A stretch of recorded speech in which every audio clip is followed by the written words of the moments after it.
ლიპომაზე ვისაუბრებთ. ლიპომა არის კეთილთვისებიანი სიმსივნე ცხიმოვანი უჯრედებისგან და ანის ქვეშ არის. ბევრ ადამიანს აქვს ძალიან და შეუმჩნევიათ, რომ რბილი ხელით რომ მოსინჯავ, გავს დაახლოებით გეგონება რეზინის საშლელი, აი ესეთი შეგრძნება ახელს რომ ადებ და თან მოძრაობს, ანუ ფიქსირებული არ არის. აი ეს ხელით შეგიძლია წაიღო, წამოიღო. აი ეს არის მახასიათებელი, მნიშვნელოვანი, განსაკუთრებული მახასიათებელი ლიპომისთვის. უმეტესად ხდება ზრდასრულ ადამიანებში, იშვიათად ახალგაზრდებში 40 წლიდან ზევით, როგორც წესი.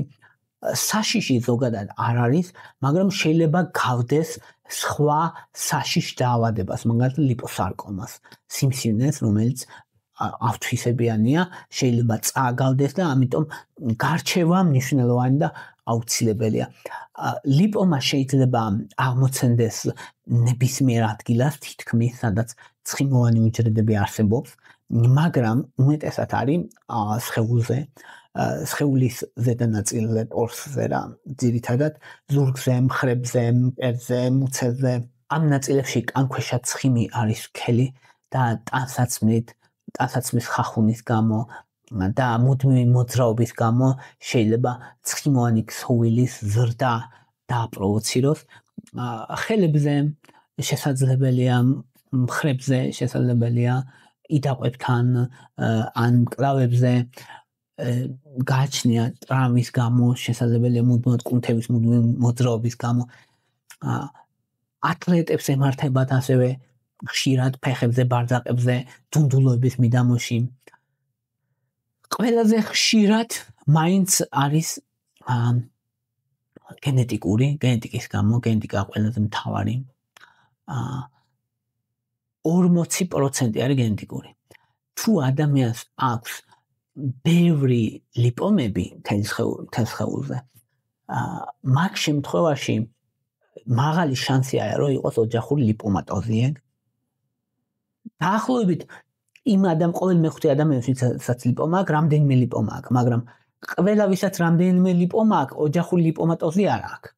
მაგრამ ზოგიერთ ადამიანს დაახლოებით 200 ადამიანში ერთს, ვისაც ლიპომა აქვს ოჯახური ლიპომატოზი, შეიძლება ქონდეს ათეულობით ან ზოგჯერ ასეულობით ლიპომა. თავარი განმასხვავებელი რაც არის ლიპომის არის რომ თითით ადვილად დადის, მოძრავია. ეს ძალიან მნიშვნელოვანი განმასხვავებელი დიაგნოსტიკური კრიტერიუმია, რაც სხვა წარმონაქმნებისგან მნიშვნელოვნად განასხვავებს და გვაფიქრებინოს, რომ ეს საშიში არ არის. ლიპომა არ არის დამოკიდებული ცხიმის რაოდენობაზე, შენ შეიძლება იყო გამხდარი ათლეტური აღნაგობის და მაინც გქონდეს ლიპომა, იგივე სპორტსმენებს აქვთ განსაკუთრებით გენეტიკური ფორმები. დაახლოებით 10% ლიპომების შეიძლება იყოს მტკივნეული, რადგან სისხლძარღვები განვითარდეს მათში და ნერვები და ეს ნერვები იწვევდეს ტკივილის შეგრძნებას, ანუ ლიპომა არის კაფსულა, რომელშიც არის მოთავსებული ცხიმოვანი უჯრედები, ეს კაფსულა არის შემოსაზღვრული. და იმ კაფსულის შიგნით იზრდებიან ეს უჯრედები, მაგრამ ეს უჯრედები ნორმალური ცხიმის უჯრედები არიან, არ არიან გადაგვარებული უჯრედები. 40% ლიპომის არის გენეტიკური და დაახლოებით 20% ადამიანებისას, ვისაც ლიპომა აქვს მრავლობითი, ანუ ბევრი ლიპომები სხეულზე, რამდენიმე ყოველ შემთხვევაში.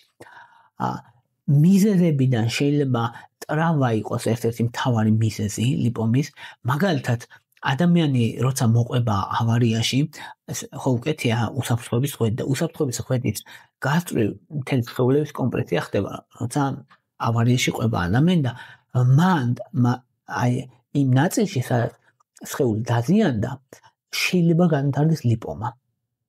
ათლეტებს, მოჭიდავეებს, ველოსიპედისტებს, უვითარდებათ ბარძაყებზე, საჯდომზე, გეიმერებს, ოფისის მუშებს, ვინც მუდმივად კომპიუტერთან სხდიან, ცუდად თუ უდებთ იდაყვი მკლავი შეიძლება განუვითარდეთ ლიპომა.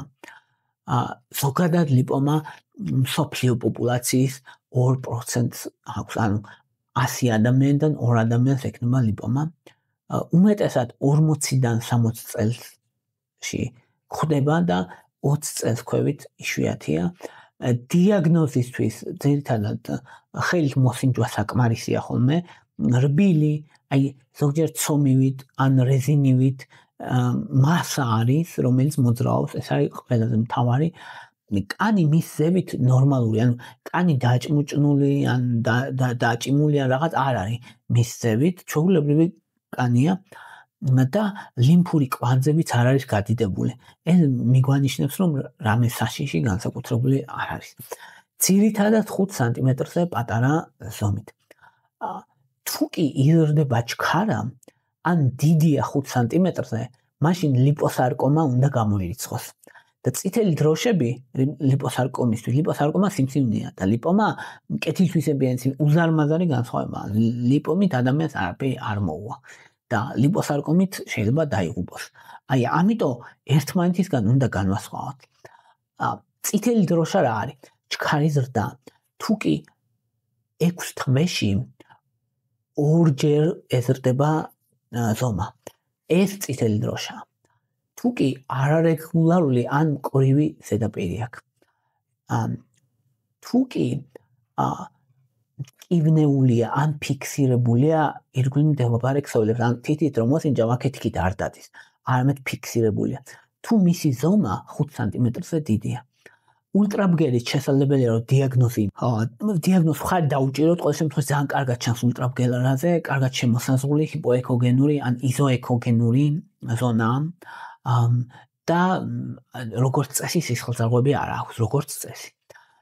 MRI-ზე მაგნიტური რეზონანსული გამოკვლევა არის ოქროს სტანდარტი დიაგნოზისთვის და როგორც წესი ბიოპსია არ არის საჭირო, თუ სიმსივნეზე არ გვაქვს ეჭვი.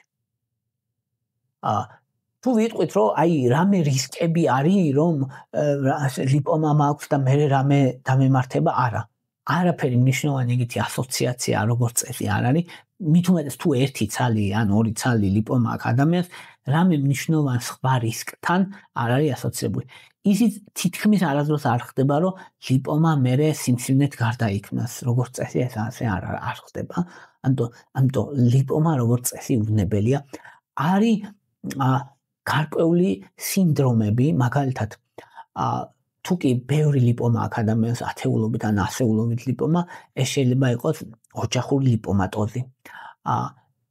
თუ კი პოლიპები აქვს, ნაწლავების პოლიპები და რისკი აქვს ნაწლავების სიმსივნის ადამიანს და თან აქვს მრავლობითი პოლიპები, ეს შეიძლება იყოს გარდნერის სინდრომი, კოდენის სინდრომი არის, როცა ფარისებრი ჯირკვლის სიმსივნე ან მკერდის კიბო აქვს და ლიპომები აქვს ადამიანს.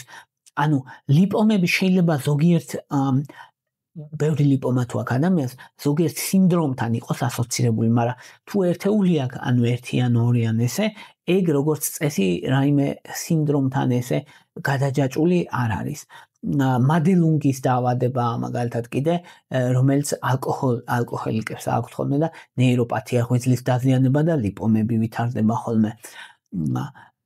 აი არის სუსტი კორელაცია ლიპომასა და ინსულინ რეზისტენტობას შორის და დისლიპიდემიას შორის, მაგრამ ეს კორელაცია არ არის ძლიერი. თუ ვიტყვით, რომ აი უმკურნალოდ თუ არ უმკურნალოდ, როგორც წესი არ ჭირდება, არც ამოღება, არაფერი არ ჭირდება, ლიპომა იყოს თავისთვის, როგორც წესი. არის უსაფრთხო, არ იწვევს არაფერს საშიშ და სტაბილურია.